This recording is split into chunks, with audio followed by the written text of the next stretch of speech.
Hello students, welcome back to the new video. आज के video में अपन लोग देखेंगे बाइनरी फाइल्स, जो कि फाइल हैंडलिंग का एक टॉपिक होता है अपने पास, जिसके अंदर अपन बिगनिंग से लेकर लास्ट तक का पूरा देखने वाले हैं। एक प्रोग्राम भी देखेंगे, पहले उसमें कुछ टर्म्स होते हैं वो भी देखेंगे, उसके बाद में उन टर्म्स के भी अपने पास दूसरे टर्म्स यूज होते हैं वो भी देखेंगे। तो सारी चीजें एक ही वीडियो में कवर होने वाली है। तो अगर आपको वीडियो पसंद आता है तो वीडियो को लाइक कीजिएगा, चैनल को सब्सक्राइब कीजिएगा। मैं स्टार्ट करता हूँ अपना बाइनरी फाइल्स। तो सबसे पहले मैंने बताया टॉपिक किसके अंदर आता है अपना, ये आता है अपना फाइल हैंडलिंग के अंदर का टॉपिक आता है अपना बाइनरी फाइल्स। अब देखिए, इसके अंदर अपने पास सबसे पहली चीज अपने को क्या देखनी है कि बाइनरी फाइल्स क्या होती है। इसके बाद में अपने पास कुछ टर्म्स आती हैं, वो अपन देखने वाले हैं कि इसके अंदर कौन कौन से टर्म्स ऐसे हैं जो अपन यूज करेंगे आगे जाके अपने चैप्टर में। तो सबसे पहले ये देखते हैं कि ये बाइनरी फाइल्स क्या है। देखो, बाइनरी फाइल्स मतलब क्या होती है, ऐसी एक अपने पास रो फाइल होती है जो कि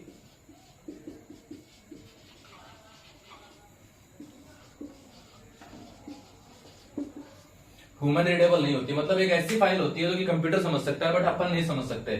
जो एक ह्यूमन होगा, जो कि एक नॉर्मल इंडिविजुअल पर्सन होता है, वो इस चीज को पढ़ नहीं सकता। ऐसी फाइल्स अपने पास होती हैं। बट कंप्यूटर, आप लोगों ने अभी बचपन से सुनते आए होंगे, आप लोग अगर कंप्यूटर के स्टूडेंट्स हैं, अगर कंप्यूटर के स्टूडेंट नहीं है तो भी आप लोग ये बात सुनते होंगे, कंप्यूटर अपनी भाषा नहीं समझता है। अपन जो बोलते हैं वो होती है high level language, but computer क्या समझता है, लो लेवल लैंग्वेज समझता है, जो कि होती है अपने पास जैसे कि बाइनरी लैंग्वेज। अब आप समझते हो कि आप इंग्लिश बोलते हो, तो इंग्लिश क्या है, यहाँ पे अपने पास हाई लेवल लैंग्वेज है। तो कंप्यूटर हाई लेवल लैंग्वेज कभी भी नहीं समझता है, कंप्यूटर समझता है लो लेवल लैंग्वेज, जो कि होती है अपनी मशीन लैंग्वेज। उसी को अपन क्या बोलते हैं, बाइनरी लैंग्वेज, जिनके अंदर आपने सुना होगा कि 0 and 1 कैरेक्टर्स का अपन यूज करते हैं। बट यहाँ पे बेसिकली 0 and 1 की बात नहीं हो रही होगी, ऐसे कैरेक्टर्स की बात हो रही होगी, ऐसे रो कैरेक्टर्स की बात हो रही होगी जो कि आप अपनी रियल लाइफ में कभी समझ ही नहीं सकते, जो कि ह्यूमन रीडेबल है ही नहीं, बट कंप्यूटर उसी को समझता है। तो आज अपन फाइल हैंडलिंग के अंदर ये देखेंगे कि उस लैंग्वेज में कोड कैसे लिखेंगे और उस कोड को लिखने के बाद में उसको अपन रीअरेंज कैसे करेंगे कि अपन भी समझ पाए और कंप्यूटर भी उसको समझ पाए। तो इसके लिए अपने पास कुछ टर्म्स यूज होती है। अपने पास दो टर्म्स होती है बेसिकली। मेन जो टर्म्स होती है वो होती है अपने पास पिकल, जिसको अपन पिकलिंग बोल देते हैं, दूसरी होती है अनपिकलिंग।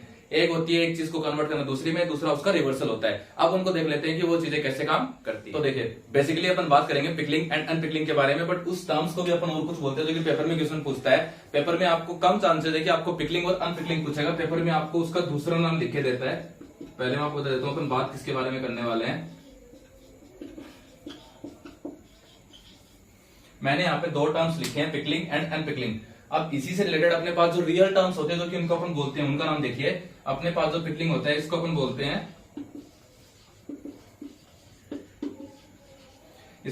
हैं, सीरियलाइजेशन। और यहीं पे जो अनपिकलिंग होता है उसको अपन बोलते हैं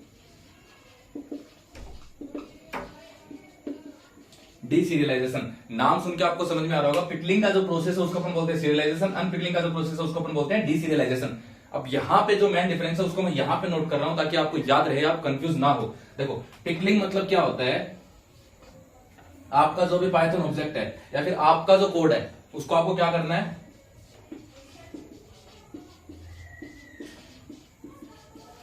पाइथन ऑब्जेक्ट को आप क्या करोगे, बाइट स्ट्रीम कोड में चेंज करोगे।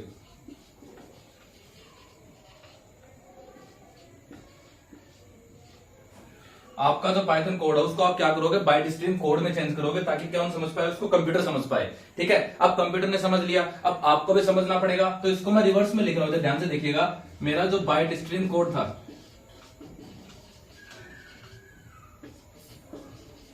इसको मैं मेरे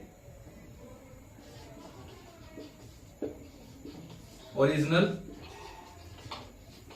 पाइथन ऑब्जेक्ट में कन्वर्ट कर रहा हूं। ये मेरे लिए क्या है, अनपिकलिंग है। देखो, सिंपल से स्टेप्स मैंने लिखे हैं। मैंने क्या लिखा है, जो पिकलिंग होता है उसको अपन क्या बोल देते हैं, पिकलिंग मींस पाइथन ऑब्जेक्ट को अपने को बाइट स्ट्रीम कोड में चेंज करना है ताकि कंप्यूटर उसको समझ पाए, इतना वो पिकलिंग। इसी को अपन क्या बोलते हैं, सीरियलाइजेशन। उसके बाद में डीसीरियलाइजेशन या फिर अनपिकलिंग आपसे पेपर में पूछता है तो आप क्या बोलोगे, बाइट स्ट्रीम कोड को वापस से ओरिजिनल पाइथन कोड में चेंज करना ताकि अपन उसको समझ पाए। जो पिकलिंग का प्रोसेस है वो होता है कंप्यूटर को अपना कोड समझाने के लिए, क्योंकि कंप्यूटर समझता है बाइट स्ट्रीम बट अपन नहीं समझते। और यहीं पे जो दूसरा अपने पास प्रोसेस होता है अनपिकलिंग, होता है अपने को उस कोड को वापस समझाने के लिए। तो यहाँ पे अपने पास दो चीजें आ गई। अब इनके साथ में दो टर्म्स ऐड करूंगा ताकि आपको आगे जाके दिक्कत नहीं हो। आप इसमें जो चाहें वो चीजें ऐड कर सकते हैं अपने हिसाब से।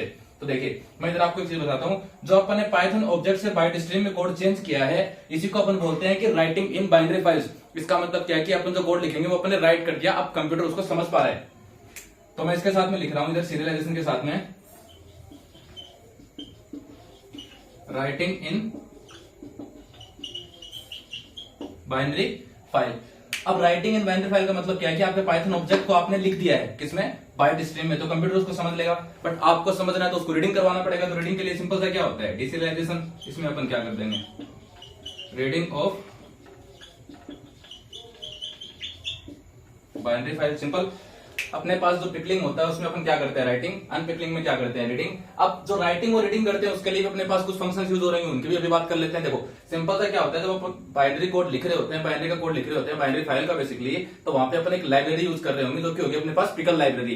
तो इतना तो आपको पता होगा, एक मॉड्यूल यूज करेंगे बेसिकली, लाइब्रेरी नहीं मॉड्यूल। तो जब भी आप मॉड्यूल यूज करते हो इसका सीधा कॉन्सेप्ट क्या होता है कि आप पहले उसको इंपोर्ट करते हो। तो सबसे पहले अपन क्या करेंगे, इंपोर्ट पिकल। ये तो आपको कोड में लिखना ही लिखना है, ये तो मस्ट है, ठीक है। इतना हुआ, आप इंपोर्ट पिकल लिखोगे, इसका मतलब क्या हो गया, आपकी पिकल जो मॉड्यूल है वो इंपोर्ट हो चुका है। अब मैंने बोला कि राइटिंग के लिए एक फंक्शन यूज होता है, रीडिंग के लिए एक फंक्शन यूज होता है, बट कौन सा फंक्शन यूज होता है, देखो यहां पे मैं WR लिख रहा हूं। देखो राइटिंग के लिए अपने पास फंक्शन यूज होता है डम्प फंक्शन,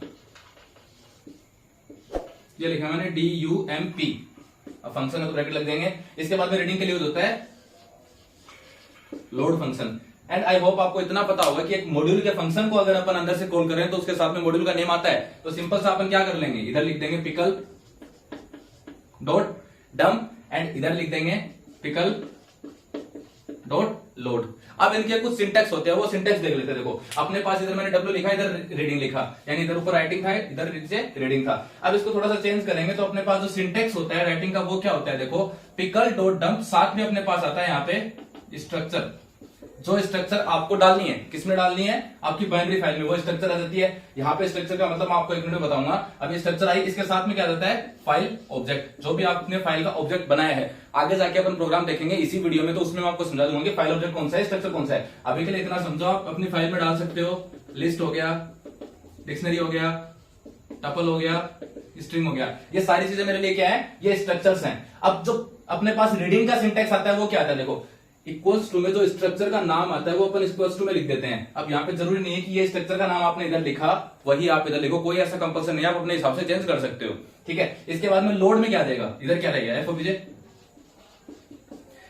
अपने पास आ जाएगा लोड में। यानी राइटिंग का सिंटेक्स क्या हो गया, पिकल डॉट डम्प, ब्रैकेट में आ जाएगा स्ट्रक्चर कोमा फाइल ऑब्जेक्ट, ठीक है। यही चीज जब अपन इसके अंदर देख रहे होंगे लोड के अंदर या फिर रीडिंग के अंदर, तो स्ट्रक्चर इक्वल्स टू क्या आ जाएगा, पिकल डॉट लोड एफओबीजे यानी फाइल ऑब्जेक्ट, ठीक है। इतना काम हो गया, आपने फंक्शन पढ़ लिए, अपने पिकलिंग पढ़ लिया, अनपिकलिंग पढ़ लिया, सीरियलाइजेशन पढ़ लिया, डीसीरियलाइजेशन पढ़ लिया, पिकल मॉड्यूल इंपोर्ट कर लिया। अब ये सारी चीजें अपन एक प्रोग्राम में इंप्लीमेंट करते हैं जिससे कि आपको अच्छे से आइडिया हो जाएगा कि किस चीज के बारे में बात कर रहा हूं और क्या मैं आपको बताना चाह रहा हूं। अभी अपन ने देखा जो सिंटेक्स था वो देख लिया, अपने कैसे कोड लिखते हैं वो देख लिया। अब अपन एक कोड में इंप्लीमेंट करके देखते हैं इस चीज को कि कैसे एक्चुअल में काम करता है, रियल में काम करता है। तो अभी के लिए मैं क्या कर रहा हूँ, एक डी नाम का वेरिएबल बना रहा हूँ, यानी डिक्शनरी बना रहा हूं। उस डिक्शनरी में इससे पहले अपने क्या करते हैं, पिकल मॉड्यूल को इंपोर्ट कर लेते हैं। तो सबसे पहला स्टेप क्या है, पिकल मॉड्यूल को इंपोर्ट करना। मैंने पिकल मॉड्यूल को इंपोर्ट कर लिया। इसके बाद में मैं इसके अंदर एक डिक्शनरी बना रहा हूं, जो कि मैंने यहाँ पे स्ट्रक्चर की बात की थी, यहाँ पे बनाता हूं फिर बताता हूं।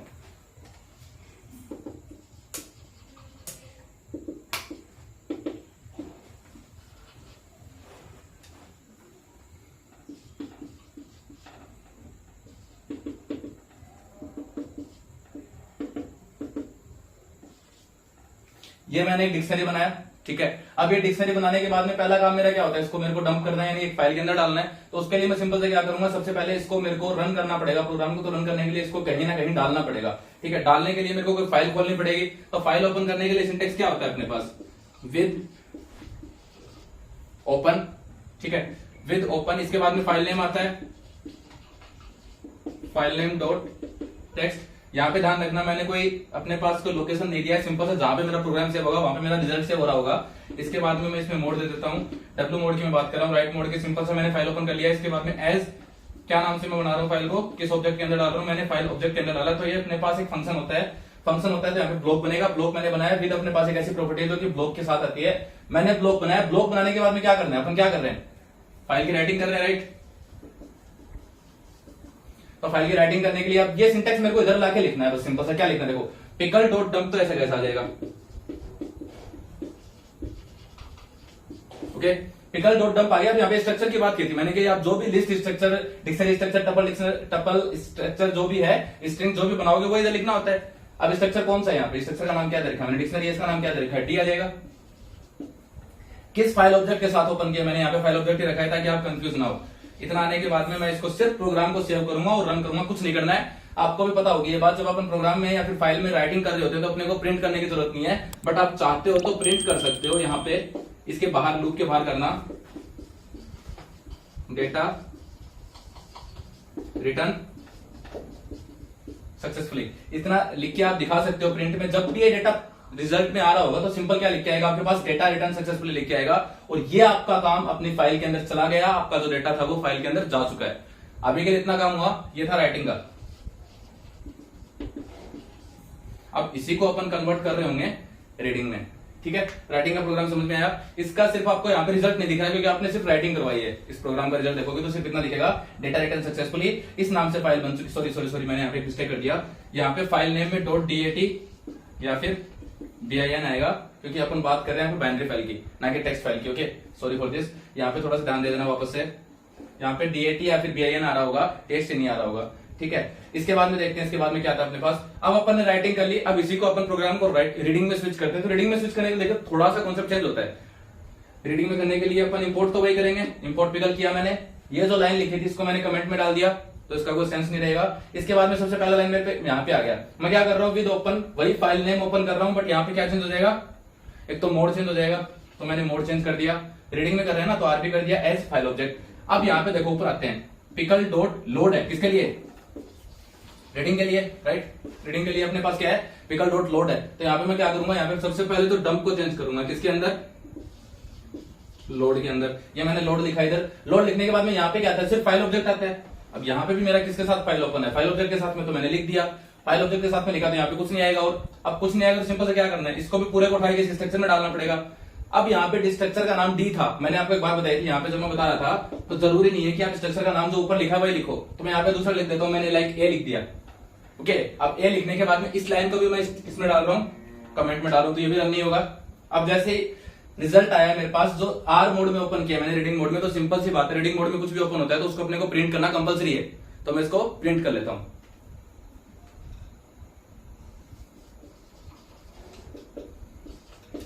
इसी के इंडेंटेशन में चल रहा होगा।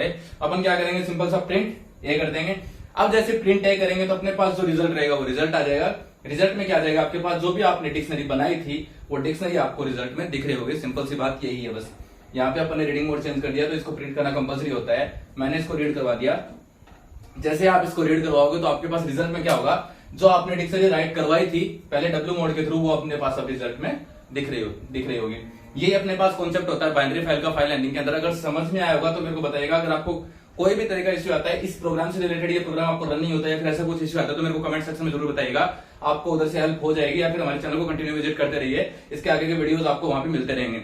और अगर ये वाला वीडियो समझ में आया और अच्छा लगा हो तो वीडियो को लाइक कीजिएगा, चैनल को सब्सक्राइब कीजिएगा। मैं मिलूंगा ऐसे इंटरेस्टिंग नेक्स्ट वीडियो में। तब तक के लिए बाय बाय, टेक केयर दोस्तों।